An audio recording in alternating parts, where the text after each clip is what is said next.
অতিরিক্ত কথায় এমন কিছু মুখ দিয়ে ফসকে বের হয়ে যায় যেটা নিজের জন্যই কাল হয়ে দাঁড়ায়। প্রতিনিয়ত তুই মুক্তিযোদ্ধাদেরকে, প্রতিনিয়ত তুই বাংলাদেশের 1971-এর স্বাধীনতাকে কটূক্তি করেই গেছিস।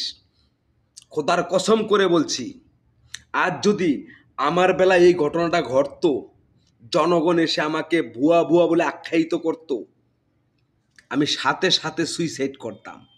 তোরা তো লজ্জাহীন পাকিস্তানের জারজ।